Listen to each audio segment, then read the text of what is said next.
Bueno, bienvenidos a esta primera clase de bautismo. Es una clase que es totalmente privada, es verdad.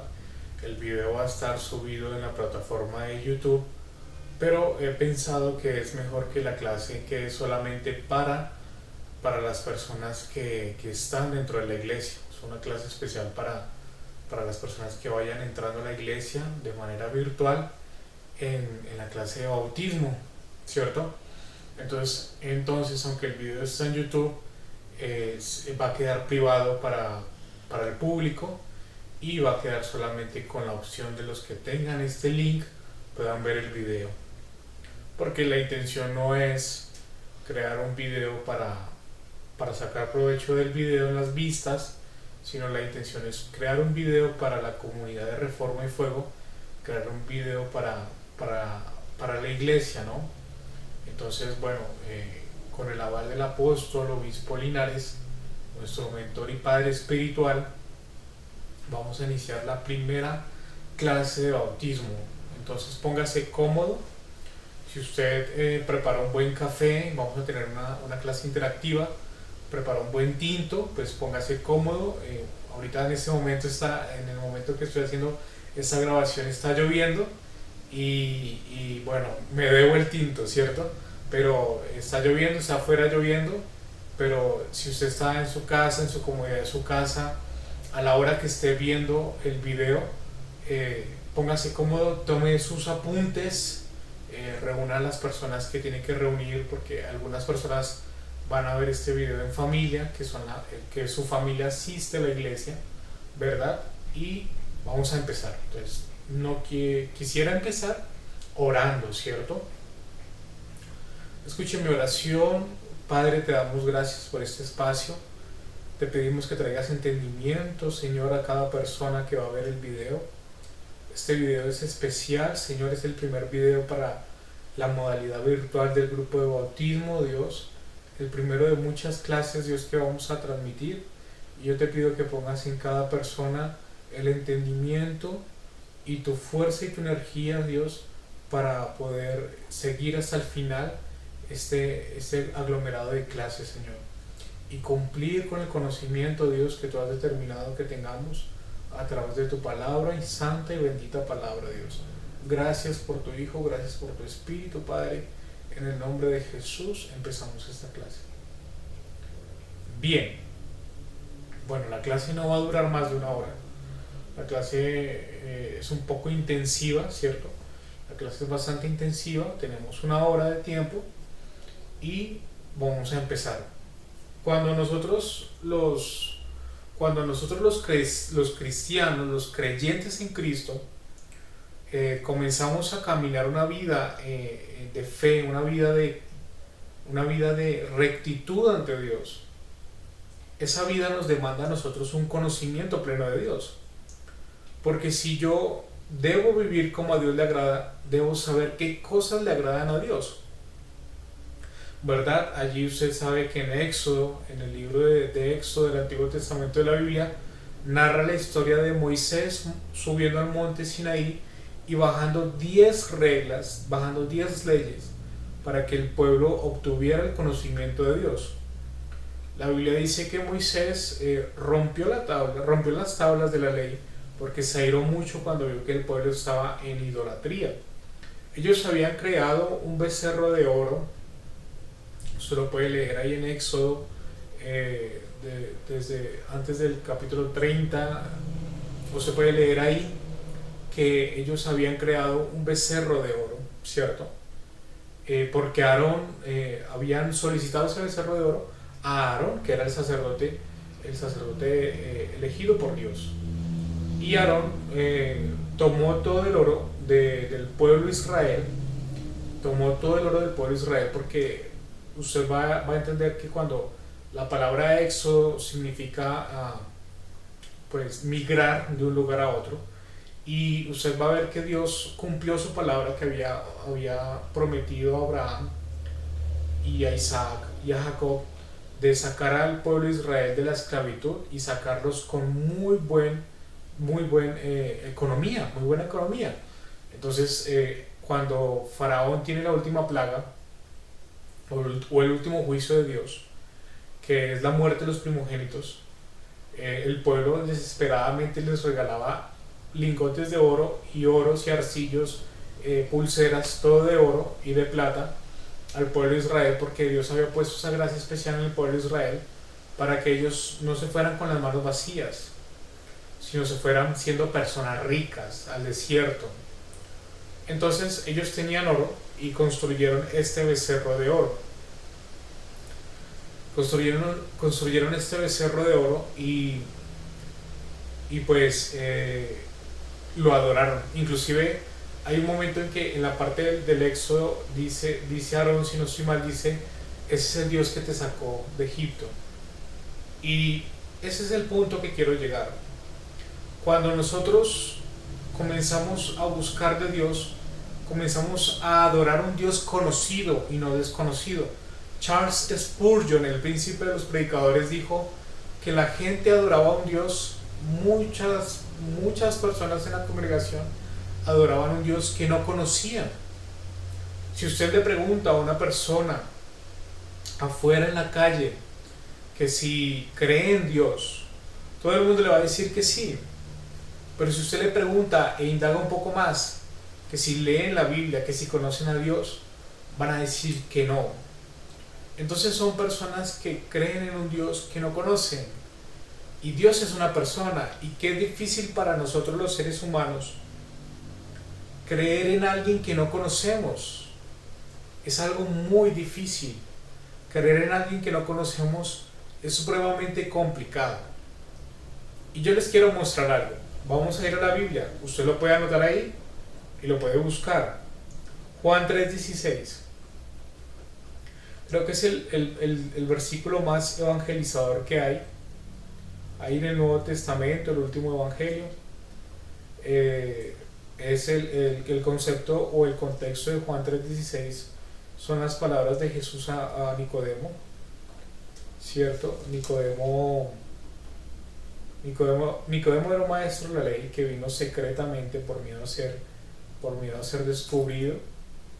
Vino secretamente en la noche a buscar a Jesús y a hablar con él, ¿verdad? Al principio del capítulo de Nicodemo, del capítulo de Juan, capítulo 3, Nicodemo le dice a Jesús: sabemos que has venido de parte de Dios, porque nadie puede hacer las obras que tú haces si Dios no está con él.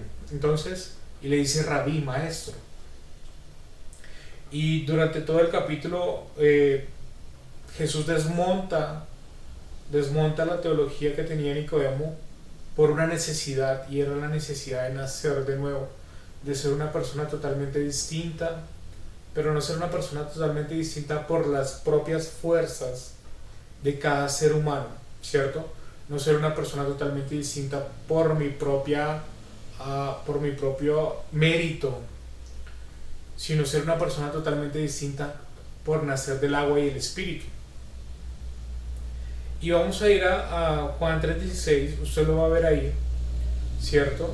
Yo les aconsejo a los estudiantes que para encontrar más rápido los libros de la Biblia, ellos puedan memorizarse los libros en orden del Antiguo y el Nuevo Testamento, ¿sí? Génesis, Éxodo, Levítico, Números, Deuteronomio, José, Jueces, Ruth, así es sucesivamente. Lo mismo en el Nuevo Testamento: Mateo, Marcos, Lucas, Juan, ¿cierto? Hechos, Romanos, Primera y Segunda de Corintios, Gálatas, Efesios, Filipenses. Cuando usted haga eso, y le va a servir mucho cuando usted predique. A veces las personas, o yo lo hacía mucho, cuando yo inicié a predicar, yo quería predicar de un tema en particular, y ponía separadores, ponía como tirillas en los libros para que cuando fuera a predicar los encontrara más rápido. Pero la práctica hace a la persona virtuosa en encontrar los libros, y es por medio de usted conocer el orden de los libros. Entonces estamos en Juan 3:16, dice así: en el nombre de Jesús. Porque de tal manera amó Dios al mundo, que ha dado su Hijo unigénito para que todo aquel que en él cree no se pierda, mas tenga vida eterna. Observe este versículo detenidamente. Usted lo puede masticar, rumiar, usted lo puede hacer meditar en él, ¿sí? Y va a encontrar muchas verdades, va a encontrar más verdades de las que le voy a decir en este momento. Pero acá viene algo importante. Esta es la primera clase de bautismo y estamos viendo como las bases principales para establecer los desafíos de la vida de un creyente, ¿cierto? Y hemos llegado a Juan 3:16 porque queremos hablar de que el creyente necesita conocimiento para creer, ¿cierto? Volvemos, la palabra dice en Romanos que la fe viene por el oír y el oír por la palabra de Dios, ¿cierto? Entonces nuestra fe se solidifica o se vuelve fe en Dios, porque hay fe en todo, hay fe en muchas cosas, pero se vuelve fe bíblica cuando conocemos la Biblia, ¿cierto? Entonces vamos a desglosar este versículo. Es uno de los versículos más famosos que hay. Porque de tal manera amó Dios al mundo, que ha dado su Hijo unigénito para que todo aquel que en él cree, no se pierda, mas tenga la vida eterna. Entonces, este versículo dice que Dios ha amado a todo el mundo. Si usted lee el primer capítulo de Juan, dice: en el principio era el verbo era con Dios, el verbo era Dios. Y el versículo 14 dice: y el verbo se hizo carne y habitó entre nosotros. ¿Qué quiere decir? Dios dijo: amo al mundo.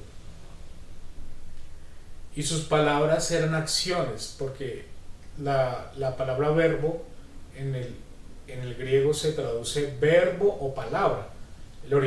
La etimología original o la raíz es logos, ¿sí? Pero la palabra griega es logos. Recordemos que la Biblia fue escrita en varios idiomas, el Nuevo Testamento en griego. Entonces la palabra logos se traduce en la Reina Valera como verbo, y en la Biblia católica Dios habla hoy se traduce como palabra. Son palabras que son sinónimos, podría decirse en ese sentido, o que se puede traducir del griego al español en esos sentidos y en esos significados. Entonces, cuando Dios dice amo al mundo o amo al mundo, cuando Dios expresa su amor al mundo, lo hace a través de palabras, pero sus palabras son acciones.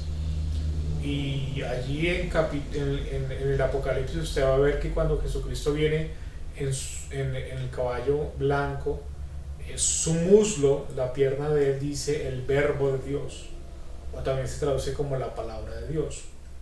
Si usted recuerda, allí en una carta de Pablo dice que todo fue hecho por medio de él y para él, y las cosas en él subsisten, y está hablando precisamente acerca de la persona de Cristo, ¿cierto? Entonces, cuando Dios habla acerca de la persona de Cristo, lo tipifica como la palabra. A eso quiero llegar. Jesús y la palabra son la misma persona. Si usted va a Juan capítulo 5, usted va a encontrar que dice en el capítulo, allí si no estoy mal, en el versículo 37, pero usted puede leer todo el capítulo para que tenga el contexto. Jesucristo le está hablando a los fariseos y él dice: escudriñen las escrituras, porque a vosotros os parece que en ellas tenéis la vida eterna, y ellas son las que dan testimonio de mí, y no queréis venir a mí para que tengáis vida. Entonces, lo que prácticamente está diciendo Jesucristo en Juan capítulo 5, versículo 37 en adelante, es que la escritura tiene el poder de dar testimonio, de testificar, de dar una imagen, de dar un juicio, de dar una descripción de la persona de Cristo. Cuando se da esa imagen, porque recordemos que en la época de Cristo, en el primer siglo, no habían cámaras fotográficas, no existía Facebook, no existía YouTube, ¿cierto? No sabemos físicamente cómo era Cristo, pero esto nos da el rostro de Jesús, ¿cierto? Los evangelios nos dan el rostro de Jesús, cómo salía, cómo entraba, cómo se comportaba, cómo hablaba, cómo respondía a ciertas situaciones. Y acá en Juan capítulo 3 tenemos muy detalladamente cómo Cristo le habló a un maestro de la ley y cómo explicó la fase redentora de él, descrita aún incluso en Moisés, como lo dice el versículo 14, que como Moisés levantó la serpiente en el desierto, así era necesario, y así es necesario que sea levantado el Hijo del Hombre. Ese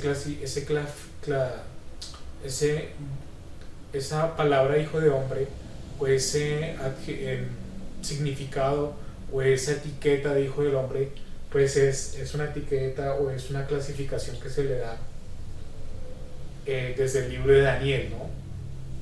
Pero eso es algo que es otro tema, pero lo que quiero traer acá en Juan 3:16, bueno, todo eso para llegar a Juan 3:16 es porque dice, porque de tal manera amó Dios al mundo. Es decir, Dios amó al mundo y en su amor era Jesús siendo acción de Dios, ¿cierto? Entonces Jesús muere por todo el mundo. Jesús es la acción de amor del Padre a todo el mundo. Por medio de Jesús Dios ama al mundo. Nosotros no tenemos otra forma de describir cómo Dios nos amó. Es verdad, sí, es verdad que uno puede sentir el calor del sol y sentirse amado por Dios. Es verdad que uno puede tener el alimento de las frutas de los árboles, del cultivo, del ganado, y sentirse amado por Dios. Pero recuerde, todo fue hecho por medio de Él y para Él, y todas las cosas en Él subsisten. Entonces, aunque sí nos sentimos amados por la creación de Dios, la cúspide y la esencia de su amor es un madero bañado en sangre. Es la cruz bañada en sangre. Una sangre que redime y que salva. Una sangre que es la llave para la puerta al encuentro con Dios, del Padre en la eternidad. Entonces Dios se determinó a amar a todo el mundo, perdón. Dios se determinó a amar a todo el mundo por medio de Cristo. Y acá viene algo importante, que ha dado su único Hijo para que todo aquel que en Él cree no se pierda, mas tenga la vida eterna. Usted puede ver que la salvación está por toda Cundinamarca. La salvación es por toda Colombia. La salvación dice acá que Dios amó a todo el mundo, pero pone una condición: para quien Él cree. Para quien Él cree. Precisamente hoy estamos trabajando en cómo creer en Él, ¿cierto? Cómo confiar en Él, cómo mantenernos en el barco de Él, cómo mantenernos todavía en el barco tripulado por Jesús, cómo no botarnos del barco, cómo abrazar el mástil y mantenernos fijos en el barco aunque hayan tormentas. Entonces el pago está por toda Tocancipá. Dios amó a través de Jesús, Jesús siendo la palabra, siendo la acción de amor de Dios. Dios amó a través de Jesús a toda Tocancipá. Mas sin embargo vemos que no toda Tocancipá aún viene a la iglesia, o no toda Tocancipá asiste los domingos a buscar a Dios, porque es para el que cree, es para el que ha decidido creer en Cristo, es para el que ha decidido creer en Jesús. Allí está la vida eterna, allí es donde está el verdadero significado de ser cristiano.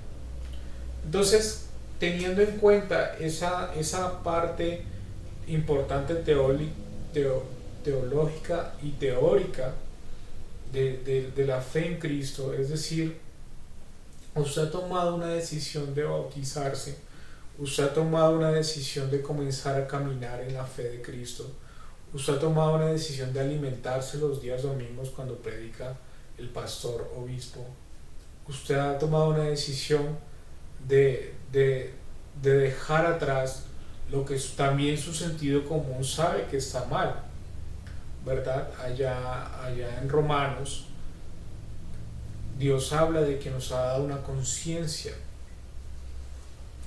Dios habla de que Él nos ha determinado darnos una ley escrita en nuestros corazones, ¿verdad? Entonces, acá está.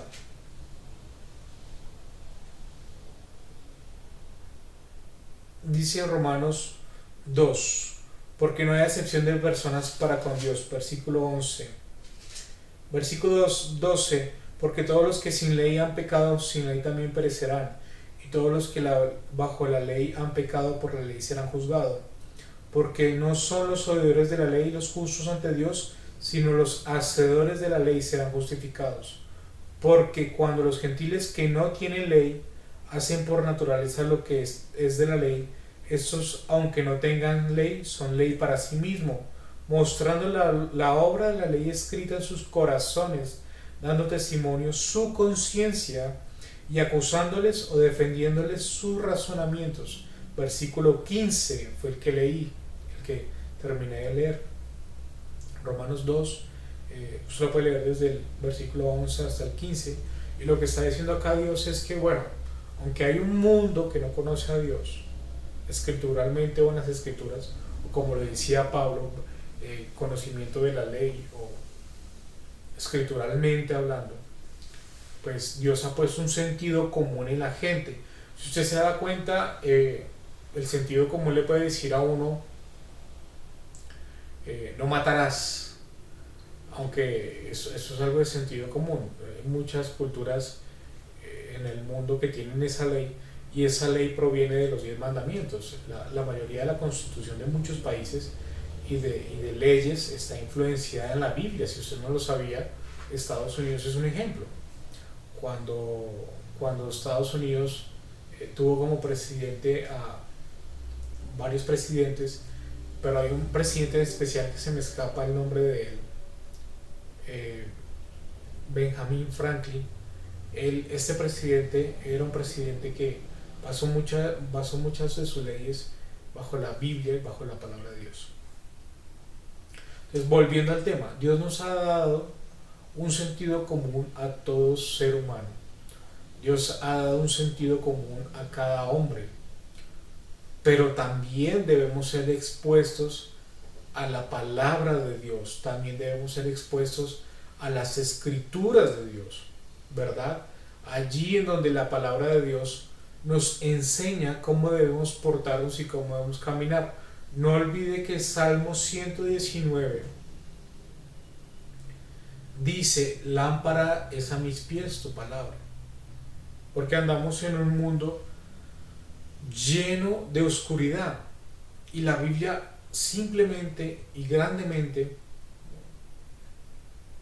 la Biblia simplemente ilumina el camino, ¿verdad? La Biblia ilumina los pies para poder dar un paso hacia el camino de la vida. Entonces, cuando Juan 3:16 dice, porque de tal manera amó Dios al mundo, es decir, Cristo ha muerto por toda Colombia, Cristo murió por todo el mundo. Cristo, ayer le predicaba a una persona y le decía, él era muy escéptico, pero también creo que tenía, era una persona que yo sabía que él tenía problemas de consumo de sustancias psicoactivas. Y me miraba como, bueno, usted ya me va a tocar el tema y me va a decir que yo soy una persona que tiene una adicción y que tengo que conocer a Dios, y que porque yo tengo una adicción, yo necesito de Dios. Y lo que me he encontrado en algunas veces, no siempre, es que cuando le digo a algunos jóvenes o a algunas personas, tengo un mensaje de Dios para usted, es como diciéndole, usted necesita más a Dios que cualquier otra persona. Todos necesitamos a Dios, y a eso voy. Pero a veces se torna un poco, la gente lo toma como si no fuera grosero, porque es como decirle a la gente, usted está mal, está dañada, es un pecador y necesita de Dios. Y yo ya sabía que él tenía ese pensamiento en su mente, Dios me estaba hablando, me dio ese discernimiento. Y yo le dije, mire, todos necesitamos a Dios. Yo necesito a Dios tanto como usted lo necesita a Dios. Sí, necesita tanto Dios, necesita tanto a Dios el muchacho que barre o el hombre adulto que barre las calles de Tocancipá o de Gachancipá, como el alcalde. Necesita tanto de Dios el hombre más feliz del mundo, más dichoso, como el hombre más desdichado del mundo. ¿Por qué? Porque todos necesitamos de Dios y todos necesitamos la misma medida de pago para estar dentro de Dios, y es la sangre de Cristo. Nadie más necesita otra cosa. Si nosotros fuéramos salvos por hacer las cosas bien, por peinarnos bien, por maquillarnos bien, por estar bien presentados, eso es bueno. Estar bien presentado es necesario. Hablar bien es muy necesario. ¿Sí? Comer con delicadeza, muchas cosas que son necesarias, que podrían llamarse como decencia o ciertos modos de interactuar mejor ante una sociedad. Pero necesita tanto Dios el muchacho drogadicto como el muchacho universitario, del mismo conjunto, del mismo barrio. Necesitamos a Dios. Entonces, el mayor despertar que uno puede tener como recién creyente es: necesito a Dios, necesito a Dios. Y allí, como el salmo que dice, si no estoy mal, es el Salmo 42, vamos a buscarlo. A mí me gusta ser seguro de la escritura. Quiero ver si es el salmo que quiero citar en este momento, porque tiene... es este: como el ciervo brama por las corrientes de las aguas, así clama por ti, oh Dios, el alma mía. Salmo 42. Usted puede ir anotando los versículos que yo estoy dando, ¿cierto? Usted los puede ir anotando y profundiza usted en su tiempo a solas con Dios. Y es eso. Todos tenemos sed de Dios. Todos ameritamos tener la única sed que sacia el Espíritu Santo a través de la persona de Cristo, por la revelación de la Escritura, por el entendimiento de la Escritura, que eso lo hace el Espíritu Santo. Nosotros los hombres, o el intento que yo hago acá es un intento humano, pero Dios hace que mis palabras tengan sentido en sus oídos y en su entendimiento intelectual en su cerebro, ¿cierto? En la sinapsis y la conexión neuronal de cada neurona. Es allí donde usted tiene la convicción, no, en lo físico y en lo espiritual, en su cerebro, pero también en su alma, ¿cierto? Entonces, la verdadera necesidad es que el hombre necesita de Dios, y eso lo necesita tanto el hombre de corbata como el hombre que carga un costal al hombro. Todos necesitamos de Dios, y usted en este curso, usted se está perfilando para cumplir un mandato, cumplir el mandato de ser bautizado, cumplir el mandato de ser bautizado, para que usted tenga obediencia delante de Dios, tenga conocimiento y tenga obediencia. Dios ha demandado que usted tenga este curso, que sea bautizado. Eso es algo muy importante. Entonces volvemos, estamos siendo subyacentes, o estamos dando una periferia al eje central de Juan 3:16, donde dice: porque de tal manera amó Dios al mundo. Dios amó a todo el mundo, pero hay una condición: para que en Él cree no se pierda, mas tenga vida eterna. Para que el que crea en Jesucristo. Por eso hoy es tan difícil. Sí, es difícil en nuestros esfuerzos humanos, pero sobrenaturalmente posible a través del Espíritu y la obra que hace Dios en la iglesia cada miércoles y cada domingo, con los nuevos creyentes, con las personas yendo, con usted entendiendo. Y es difícil humanamente tratar de llegar a los corazones de las personas. Humanamente, si uno cree que está haciendo esta labor solo, es complicadísimo. ¿Por qué digo esto? Porque usted va a empezar a amar a Dios. Usted va a empezar a amar a Cristo. Y es como si usted, como le decía una vez una persona, usted encontrara la cura contra el cáncer. Usted va a querer compartir esa cura con todo el mundo. Pues, primeramente, usted debe crecer.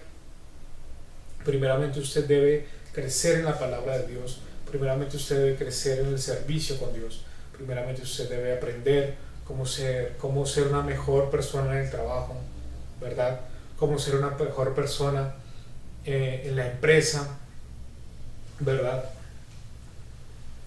Cómo ser una mejor persona en todas las áreas de su vida, como padre, como hijo, como empresario, como trabajador, como vecino, ¿verdad?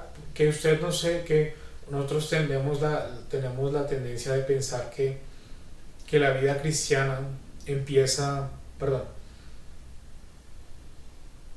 que la vida cristiana empieza cuando, o que somos cristianos, o que somos cristianos cuando entramos a la iglesia, y cuando salimos de ella somos personas comunes y corrientes. Pero nosotros, perdón, discúlpeme, pero nosotros somos personas que, que no nos quitamos el título de hijos de Dios, porque eso es algo que llevamos marcado en nuestras frentes, hierro casi sangre, como si hubiera sido un hierro caliente y nos hubiéramos tatuado el nombre de Dios en las frentes. Espiritualmente usted, el mundo espiritual sabe que usted es cristiano. Eso siempre lo digo en las clases de bautismo. La gente afuera sabe que usted tiene algo distinto. Uno de los ejemplos que yo a veces doy es cuando la gente dice groserías y está usted cerca y lo miran y dicen, perdón, discúlpeme, porque usted carga algo distinto. La gente sabe que usted carga un aura o carga un contexto espiritual totalmente distinto al de la media poblacional o al de la comunidad o al de la persona común, ¿cierto? Entonces debemos preguntarnos qué tanto conocemos a Cristo y si estamos caminando en eso. Hoy conozco más a Dios de lo que lo conocí ayer. Es una buena pregunta hacerse cada día antes de ir a dormir. Uno debería preguntarse, ¿conozco más a Dios de lo que lo conocí ayer? ¿Quién es Cristo hoy para mi vida? Por ejemplo, ayer pudo ser el Cristo el Dios que me sanó. Dios sana.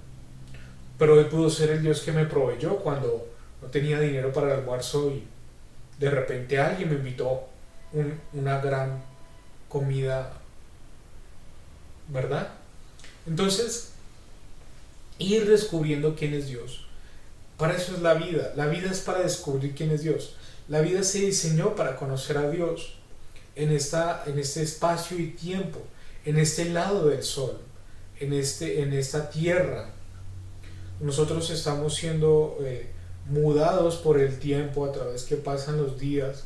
Cada vez que pasan los días, nosotros somos mudados por el tiempo. El tiempo pasa y nosotros envejecemos más. Nos caemos en pedazos cada día que pasa. Estamos muriendo. Pero si nosotros morimos con dignidad, con propósito, y no porque le caigamos bien a la gente, no porque hagamos lo que la gente quiere, no porque hablemos o estemos de acuerdo con conversaciones sin escrúpulos o groseras, o si me hago entender. Entonces, el propósito de Juan 3:16 es que Dios ha amado a todo el mundo, ¿cierto? Pero para que en Él cree no se pierda y logre la vida eterna. Ese es el aprendizaje constante, el objetivo constante. Conozco hoy más de Cristo que lo conocí ayer. ¿Cómo me comuniqué hoy con Dios? ¿Cuándo? O sea, es maravilloso uno pensar y uno plantearse probablemente, hoy el Señor me habló, hoy el Señor nos puede hablar, hoy de pronto, o sea, yo quiero que sea así. En el momento que usted vea este video por la mañana, ¿cierto? Perdón, por la mañana o por la tarde, ¿sí? O por la noche, pero que sea el momento que de pronto Dios le esté hablando a usted hoy por medio de esta clase, y que el Señor le dé las fuerzas y lo capacite para terminar su obra en usted, que Él perfeccione su obra en usted. Entonces, una de las necesidades de entender que Dios ha amado a todo el mundo a través de la persona de Cristo es porque no hay otra forma, no hay otra manera de agradar a Dios, sino es a través de su Hijo. Por eso cuando la palabra de Dios dice que Jesucristo que Jesucristo es Hijo de Dios, pero que también Él es intercesor por nosotros. Allá en Hebreos dice que no tenemos un sumo sacerdote, y la palabra también es clara en decir que Él intercede por nosotros. Habla de esa realidad palpable y tajante de que Cristo intercede por nosotros, y es una persona que constantemente está hablando con el Padre sobre la situación de la tierra, sobre la necesidad de esa realidad de presentar al ser humano como sumo sacerdote ante Dios, y ofrecer una ofrenda, como lo dice Hebreos 7 y Hebreos 5. Usted puede anotarlo ahí, Hebreos 5 y Hebreos 7. Usted puede anotar ahí Hebreos 5 y Hebreos 7. Cuando usted anote ahí Hebreos 5 y Hebreos 7, capítulo 5, capítulo 7, usted se va a dar cuenta de una gran verdad, y es que Cristo fue llamado a ofrecer algo. Fue llamado a ofrecer algo, y es la capacidad de ofrecer una ofrenda ante Dios, porque eso era lo que hacía el servicio levítico o el sacerdocio de la tribu de Leví. Era ofrecer una ofrenda ante Dios por el pecado, en este caso por el pecado.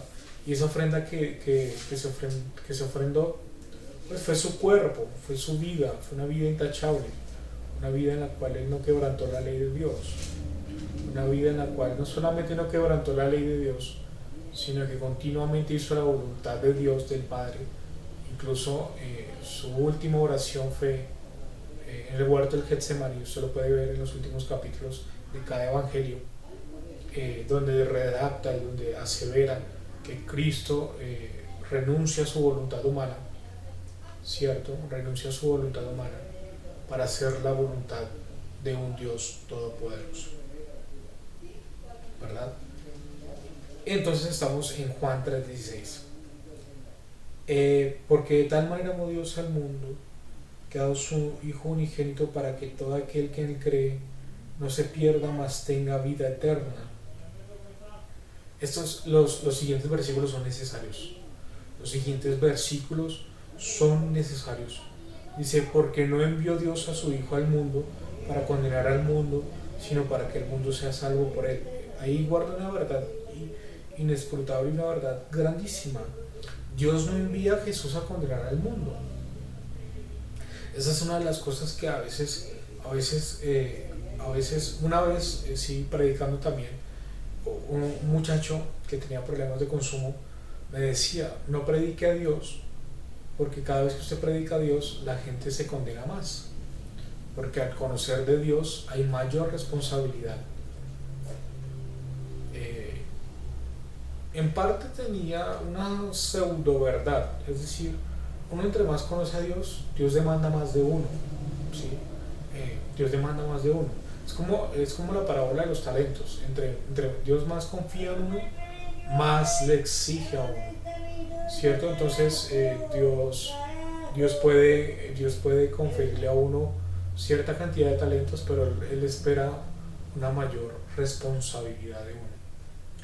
Y en parte, y voy a ese meollo del asunto, y es que cuando se predica a Cristo uno no está condenando a la gente. Y una de las cosas que también uno debate es que Jesús no vino al mundo a condenar al mundo. La gente cree y dice que Jesús viene a la tierra a condenar al mundo porque si no creen en él se condenan. No, de ahí no ratifica. Este versículo bíblico habla claramente de eso. Este versículo habla muy claramente que Dios no envió, el versículo 17 dice, porque no envió Dios a su Hijo al mundo para condenar al mundo. ¿Sabe por qué Dios no envió a Jesús a condenar al mundo? Porque el mundo ya estaba condenado. El mundo ya estaba condenado. Jesús es la única puerta a la salvación.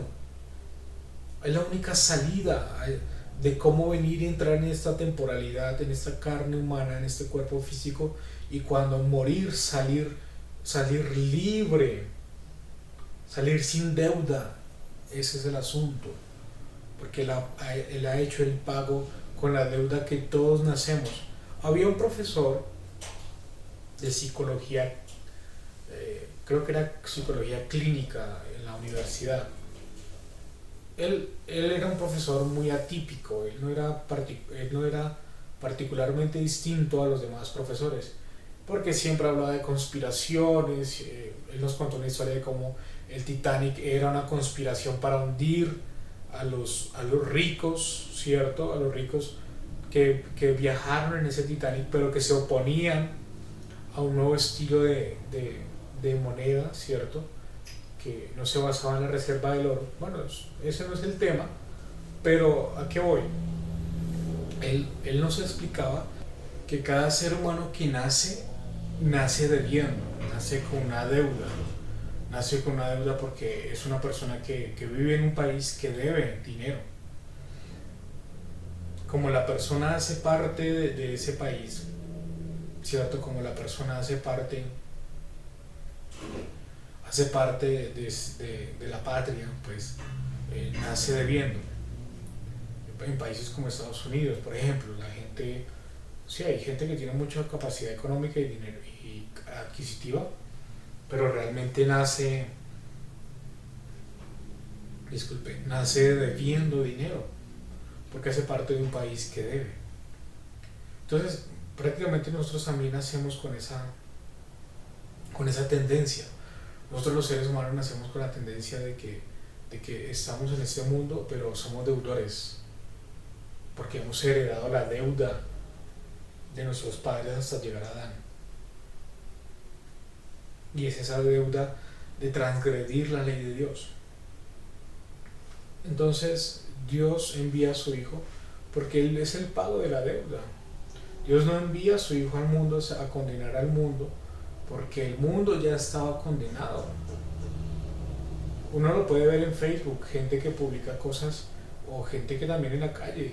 La gente en la calle, uno piensa que uno habla de Dios porque al hablar de Dios está condenando uno a la gente, es decir, como si no ven a Dios como una salida, sino como una estigmatización o un prejuicio hacia ellos. Es decir, usted me habla de Dios porque usted piensa que yo soy drogadicto, usted me habla de Dios porque yo estoy perdido, usted me habla de Dios como porque usted me quiere reparar, porque usted piensa que yo soy dañado. No, nada de eso. Todos necesitamos de Dios. Yo, Javier Canchón, que tiene una bicicleta que hace rato no se me pincha, gracias a Dios, y si alguien se parquea acá afuera de esta habitación un Ferrari, tanto yo como esa persona necesitan de Dios. Pero le voy a decir algo: yo, Javier Canchón, que tengo a Cristo en mi corazón, y esa persona que parquea un Ferrari no tiene a Cristo en su corazón, adivinen quién es más dichoso y hasta millonario espiritualmente. En la Biblia vamos a buscarlo para ir concluyendo esta clase. En la Biblia, hablando de eso, Dios le habla a varias iglesias en el Apocalipsis. Jesús específicamente Cristo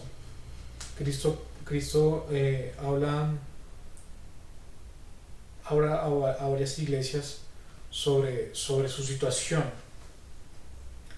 A A mí me impacta mucho esto porque usted lo puede ver en el capítulo 2 en el versículo 9 y con esto concluyo. Ya llevamos alrededor de 45 minutos de clase. Con esto concluyo. Voy concluyendo. Bueno, les voy a dar el contexto. Apocalipsis, el último libro de la Biblia, ¿cierto? Si usted va a leer la Biblia, por favor, no lea Apocalipsis hasta que usted no haya leído el Antiguo y el Nuevo Testamento, ¿cierto? Es el último libro, déjelo de últimas, ¿sí? Y entonces este libro es revelado a Juan en la isla de Patmos. Juan tiene una visión donde él es transportado al cielo y es llevado en el tiempo y en el espacio al futuro, cuando se están redimiendo las almas, cuando está la gran tribulación, cuando las almas de los decapitados están en el cielo pidiendo justicia. Y habla con Cristo, y Cristo da un mensaje a las iglesias, da un mensaje específico a cierta cantidad de iglesias. Y a mí lo que más me impresiona de esto es que Cristo le da un mensaje a una iglesia que es muy pobre y a una iglesia que es muy rica. A una iglesia que es muy rica le dice, a pesar de que es rica, le dice, porque ustedes son pobres, ciegos y desnudos. Y a la iglesia que es muy pobre le dice lo siguiente: yo conozco tus obras y tu tribulación y tu pobreza, pero tú eres rico. Entonces, con esto quiero ir concluyendo. Y es que Dios nos ve de una manera distinta al mundo, porque hemos decidido creer en Él. Si usted se determina a creer en Dios, si usted se determina en tener un viaje de aprendizaje para saber quién es Dios, usted habrá tomado la mejor decisión. Y usted ha tomado la mejor decisión porque está en este grupo de bautismo para bautizarse. Entonces, somos dichosos, somos más dichosos que cualquier persona, sin importar si nuestros zapatos están rotos, sin importar nuestra condición. Somos dichosos porque Dios nos ha dado el regalo más costoso, y es la salvación. Muchas personas ricas van a partir a la eternidad y lo único que van a tener es su riqueza, y Dios les va a decir: ni todo el oro del mundo va a poder comprar una sola gota de sangre de Jesucristo. Dios, te damos gracias por esta clase, Señor. Bendigo a las personas que se tomaron el tiempo de ver esta clase, Señor. Bendigo su trabajo, su familia. Espero que sea de provecho. Espero haberme hecho entender, Dios, y que sea de provecho para cada persona que ve este mensaje, Dios. Te agradecemos por ese espacio que vamos a tener cada semana, Dios. Bendigo sus trabajos, bendigo sus almas, bendigo sus seres, bendigo su familia, Dios, en el nombre de Jesús. Amén. Bueno, los dejo, queridos hermanos, queridos alumnos. Nos veremos la próxima semana. Probablemente vamos a tener un espacio de preguntas y respuestas el día sábado. Yo voy a enviar el link en el trayecto del día para que usted esté pendiente. Entonces, también yo creo que en los comentarios pueden escribir cualquier tipo de sugerencia, opinión, y ahí estamos pendientes. Dios los bendiga, gracias por estar en esta clase y nos vemos la otra semana.